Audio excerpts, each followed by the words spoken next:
अस्सलाम वालेकुम। धरती न्यूज़ भलीकार माया फौजिया एजाज। सबका पहिरियां हेडलाइन।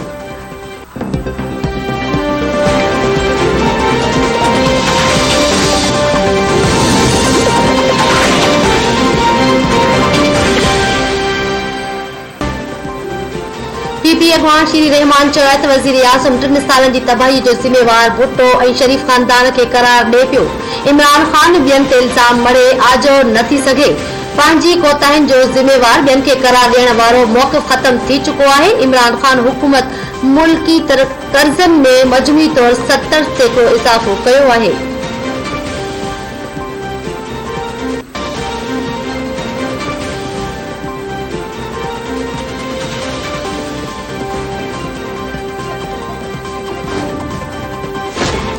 इमरान ख़ान चयो आहे त पाकिस्तान जी बदहाली जो ज़िम्मेवार शरीफ़ ऐं भुट्टो कुटुंब आहे। हीअ सियासत में ख़ानदानी निज़ाम क़ाइम करणु घुरनि पिया। अफ़गानिस्तान ते अमेरिका जी मड़ियल जंग जुनूनी अमल हुयो। अमेरिका अफ़गानिस्तान में हथोकी जंग जे नाले ते कब्ज़ो करे रखियो। समझ में न पियो अचे अमेरिका अफ़गानिस्तान में कहिड़ा हदफ़ हासिल करण पियो घुरिया। बीजेपी जी फुस्ताई हुकूमत भारत ऐं ख़िते लाइ ख़तरनाक आहे। ख़दशो आहे बीजेपी हुकूमत में पाक भारत जंग न शुरू थी वञे। वज़ीर आज़म जो पढ़े चैनल खे इंटरव्यू।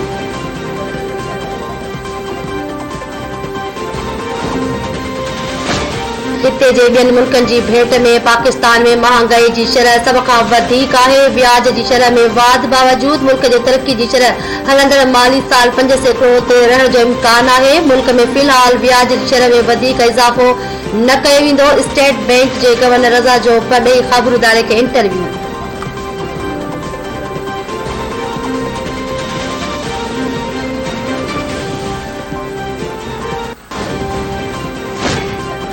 पीटीआई एमक्यूएम खां सूबाई ख़ुद मुख्तियारी हज़म न पई थिए।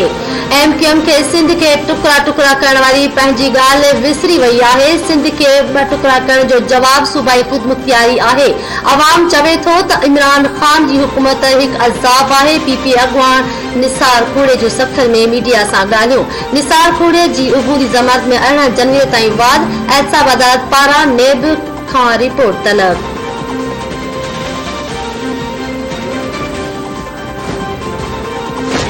यूट्रन ग़लत बयानी ऐं कूड़ वफ़ाक़ी वज़ीरनि जो वण बणिजी चुको आहे। वफ़ाक़ी वज़ीर हमाद अज़हर जो सेनेट में ॾिनल रिकॉर्ड ते मौजूद आहे, जंहिंमें हुन घरेलू वाहप इदारनि खे सुबुह मंझंदि शाम गैस ॾियण जो ऐलान कयो हो।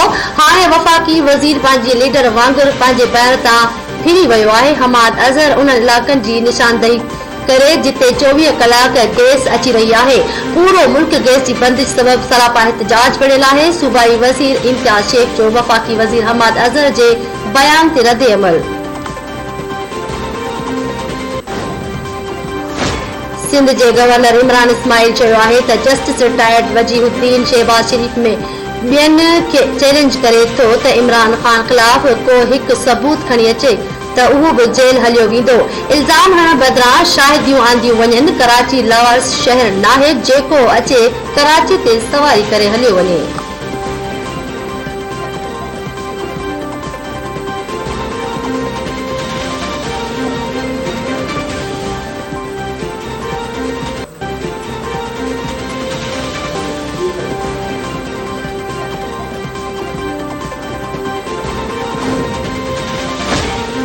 पाक बहरिया जे जहाज PNS तरगुल पारां श्रीलंका जो ख़ैर सगाली दौरो। सामुंडी फ़ौज जे तर्जुमान जो चवणु आहे त मौजूद मेज़बान फ़ौजी अख़्तियारनि सां मुलाक़ात दौरान गॾियल दिलचस्पी ऐं ॿियनि मामलनि ते ॻाल्हियूं कयूं वयूं।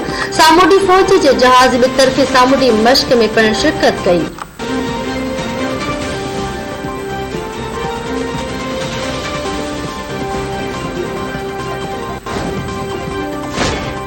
मलीरबाग जे सालियानी चूंडनि लाइ पोलिंग जारी। सदारती सीट लाइ अब्दुल रज़ाक सोलंकी ऐं राव ज़ाहिद में सख़्त मुक़ाबलो। 1000 खां वधीक बार जा मेंबर वोट जो हक़ इस्तेमाल करे रहिया आहिनि।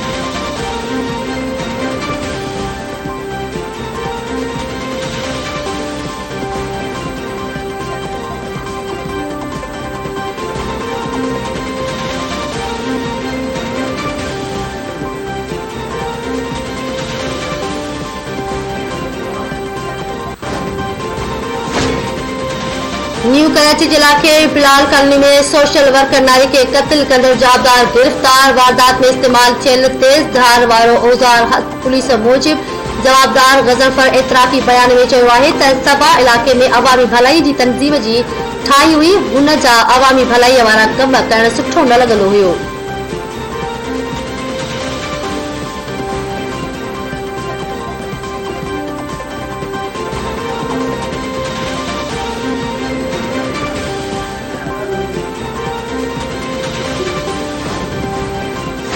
गेम्स अस्पताल में मुलाज़िमन जी 2 ॾींहनि खां हलंदड़ एहतजाज जो सिहत वारी सूबाई वज़ीर डॉक्टर अज़रा पेची नोटिस वरितो। मुलाज़िम अॻवान एडी नाले जो मक़बूल राजपुर ऐं अलहरुल Shaikh relieve DG health office में रिपोर्ट करण जो हुकुम जारी, नोटिफिकेशन जारी।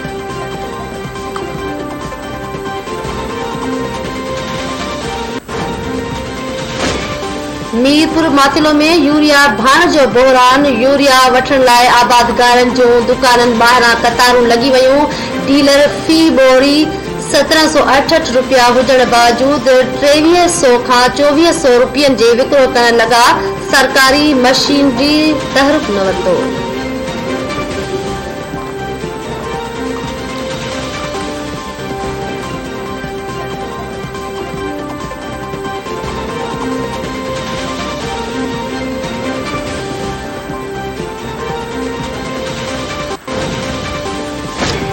जमाल शाह भरसा मुख़्तलिफ़ ॻोठनि में चौपायो माल बुखार ऐं गेंद जी बीमारी सबब मरण लॻो। भाॻिया परेशान मुतासिर मालूदनि जो एहतजाज। वेटनरी डॉक्टरनि जूं टीमूं उमाणे चौपायो माल खे वैक्सीन करे मुआशी बदहालीअ खां बचाइण जो मुतालबो। ऐं कराची में सीटीडी जी कार्रवाई। पुलिस एहलकार हमज़ा खे शहीद कंदड़ जवाबदार गिरफ़्तार। सीटीडी मूजिब जवाबदार शिराज लांडी जे एसएचओ सादत भट्ट ते हमले में भी मुलविस आहे।